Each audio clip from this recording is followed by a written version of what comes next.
Silicon city ಬೆಂಗಳೂರಿನಲ್ಲಿ ಪ್ರಿಯಕರನೊಬ್ಬ ಪ್ರಿಯತಮೆಯ ಕತ್ತನ್ನು ಕೊಯ್ದಿದ್ದಾನೆ ಅನ್ನೋದು ಗೊತ್ತಾಗ್ತಾ ಇದೆ. ಕೊಲೆಯನ್ನ ಮಾಡಿದ್ದಾನೆ ಅನ್ನೋದು ಗೊತ್ತಾಗ್ತಾ ಇದೆ.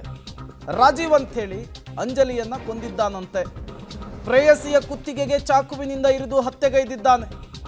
ಮಹಾಲಕ್ಷ್ಮಿ ಲೇಔಟ್ನ ಪೈಪ್ಲೈನ್ ರಸ್ತೆಯಲ್ಲಿ ಘಟನೆ ನಡೆದಿದೆ. ನಿನ್ನೆ ರಾತ್ರಿ 9:30 ಸುಮಾರಿಗೆ ಘಟನೆ ನಡೆದಿದೆ ಅನ್ನುವಂಥದ್ದು ಗೊತ್ತಾಗ್ತಾ ಇದೆ.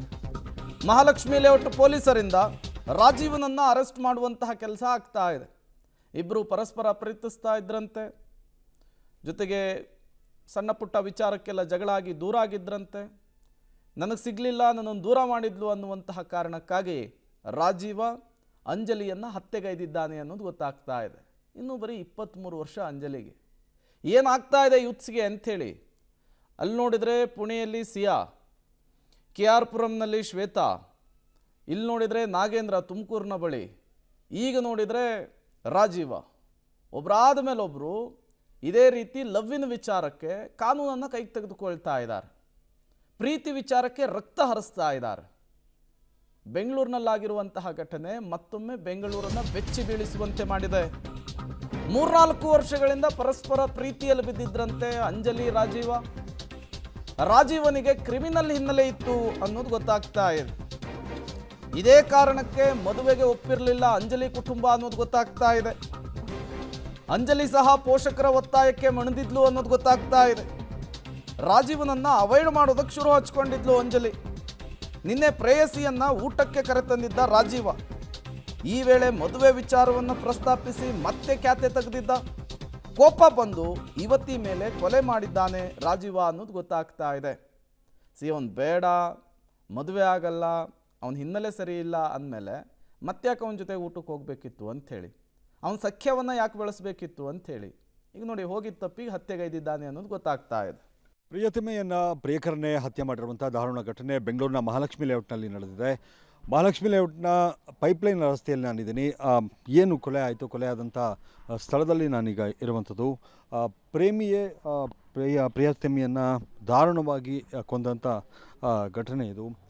ಇವತ್ತು ಅಂದರೆ ನಿನ್ನೆ ರಾತ್ರಿ 9:30 ಸುಮಾರಿಗೆ ನಡೆದಿರುವಂಥ ಘಟನೆ ಇದು. ರಾಜೀವ್ ಅನ್ನುವಂಥ ಯುವಕ 23 ವರ್ಷದ ಅಂಜಲಿಯನ್ನು ಬರ್ಬರವಾಗಿ ಕೊಲೆ ಮಾಡಿದ್ದಾನೆ. ಮಹಾಲಕ್ಷ್ಮಿ ಲೇಔಟ್ನ ಪೈಪ್ಲೈನ್ ರಸ್ತೆ ಇದು. 3-4 ವರ್ಷಗಳಿಂದ ಇಬ್ಬರು ಕೂಡ ಪ್ರೀತಿ ಮಾಡ್ತಿದ್ರು ಅನ್ನುವಂಥ ಮಾಹಿತಿ ಇರುವಂಥದ್ದು. ಒಂದೇ ಕಡೆ ಕೆಲಸ ಕೂಡ ಮಾಡ್ತಾಯಿದ್ರು. ಇದೇ ಕಾರಣಕ್ಕೆ ಅಂದರೆ ಮನೆಯಲ್ಲಿ ಅಂದರೆ ಅಂಜಲಿ ಕುಟುಂಬಸ್ಥರನ್ನು ಒಪ್ಪಿಸುವಂಥ ಪ್ರಯತ್ನವನ್ನು ಸತತವಾಗಿ ರಾಜೀವ್ ಮಾಡ್ತಾನೆ ಬಂದಿದ್ದ. ಆದರೆ ಅಂಜಲಿಯ ಕುಟುಂಬಸ್ಥರು ರಾಜೀವ್ನನ್ನು ಒಪ್ಪಿರಲಿಲ್ಲ. ಯಾಕಂದರೆ ಆತನಿಗೆ ಬೇರೆ ಬೇರೆ ರೀತಿಯಂಥ ಅಂದರೆ ಅವನ ಹಿನ್ನೆಲೆ ಸರಿ ಇರಲಿಲ್ಲ, ಮತ್ತು ಆತ ಕ್ರಿಮಿನಲ್ ಬ್ಯಾಕ್ಗ್ರೌಂಡ್ ಇತ್ತು. ಈ ಥರದ್ದೆಲ್ಲ ಒಂದು ರೀತಿ ಒಪ್ಪೋದಕ್ಕೆ ಸಾಧ್ಯ ಆಗಿರಲಿಲ್ಲ ಅಂಜಲಿಯ ಪೋಷಕರು ಕೂಡ. ಹಲವು ಬಾರಿ ಮದುವೆಯ ಪ್ರಸ್ತಾಪವನ್ನು ಮಾಡ್ತಾನೆ, ಅದಕ್ಕೂ ಕೂಡ ಕುಟುಂಬಸ್ಥರು ಒಪ್ಪೋದಿಲ್ಲ. ಹಾಗೆ ಅಂಜಲಿ ಕೂಡ ಒಂದು ರೀತಿ ತನ್ನ ಪೋಷಕರ ಮಾತನ್ನು ಕೇಳಬೇಕಾದಂಥ ಪರಿಸ್ಥಿತಿ ಇರುತ್ತೆ. ಆ ಸಂದರ್ಭದಲ್ಲಿ ಅವಾಯ್ಡ್ ಮಾಡೋದಕ್ಕೆ ರಾಜೀವನನ್ನು ಶುರು ಮಾಡಿರ್ತಾಳೆ. ಇಬ್ಬರ ಮನೆಯಲ್ಲಿ ಪ್ರೀತಿ ವಿಚಾರ ಗೊತ್ತಾಗಿತ್ತು, ಆದರೆ ಅವಾಯ್ಡ್ ಮಾಡೋದಕ್ಕೆ ಯಾವಾಗ ಶುರುವಾಯಿತು ಆಗಲಿಂದ ಒಂದು ರೀತಿ ಅಂಜಲಿಯನ್ನು ಒಪ್ಪಿಸುವಂಥದ್ದು, ಅಂಜಲಿಗೆ ಮನವರಿಕೆ ಮಾಡುವಂಥ ಕೆಲಸವನ್ನು ರಾಜೀವ್ ಮಾಡ್ತಾನೆ ಬರ್ತಾ ಇದ್ದ. ನಿನ್ನೆ ಇಬ್ಬರು ಕೂಡ ಭೇಟಿಯಾಗಿದ್ದಾರೆ. ಭೇಟಿಯಾಗಿ ಮಾತುಕತೆ ನಡೆಸುವಂಥ ಸಂದರ್ಭದಲ್ಲಿ ಏಕಾಏಕಿ ಅಂಜಲಿ ಅಂದರೆ ತನ್ನ ಪ್ರಿಯತಮೆಯ ಮೇಲೆಯೇ ದಾರುಣವಾಗಿ ಅಟ್ಯಾಕ್ ಮಾಡೋದಕ್ಕೆ ಶುರು ಮಾಡ್ತಾನೆ. ಕುತ್ತಿಗೆ ಭಾಗ ಏನಿದೆ, ಕುತ್ತಿಗೆ ಭಾಗಕ್ಕೆ ಹಲ್ಲೆ ಮಾಡುವಂಥದ್ದು, ಅಂದರೆ ಚಾಕುವಿಂದ ಚುಚ್ಚಿ ಆಕೆಯನ್ನು ಗಾಯಗೊಳಿಸುವಂಥ ಕೆಲಸ ಮಾಡ್ತಾನೆ. ಆಕೆ ಇಲ್ಲಿ ರಕ್ತಸ್ರಾವ ಆಗಿ ಹೆಚ್ಚಿನ ರಕ್ತಸ್ರಾವ ಆಗಿ ಕುಸಿದು ಬೀಳ್ತಾಳೆ. ಕೂಡಲೇ ಆತನೇ ಇಲ್ಲಿ ಸ್ಥಳೀಯರ ನೆರವಿನಿಂದ ಆಸ್ಪತ್ರೆಗೆ ಆಕೆಯನ್ನು ಕರೆದುಕೊಂಡು ಹೋಗುವಂಥ ಕೆಲಸ ಮಾಡ್ತಾನೆ. ಆದರೆ ಚಿಕಿತ್ಸೆ ಫಲಕಾರಿಯಾಗದೆ ಅಂಜಲಿ ಸಾವನ್ನಪ್ಪಿರುವಂಥದ್ದು ವಿಚಾರ ಗೊತ್ತಾಗಿ ಸ್ಥಳಕ್ಕೆ ಮಹಾಲಕ್ಷ್ಮಿ ಲೇಔಟ್ನ ಪೊಲೀಸರು ಕೂಡ ಭೇಟಿಯನ್ನು ಕೊಟ್ಟಿದ್ದಾರೆ, ಪರಿಶೀಲನೆಯನ್ನು ಮಾಡ್ತಾ ಇರುವಂಥದ್ದು. ಕೊಲೆಯಾದಂಥ ಅಂಜಲಿಯ ಮೃತದೇಹ ಮರಣೋತ್ತರ ಪರೀಕ್ಷೆಗೆ MS ರಾಮಯ್ಯ ಆಸ್ಪತ್ರೆಗೆ ಕಳಿಸ್ಕೊಡಲಾಗಿರುವಂಥದ್ದು.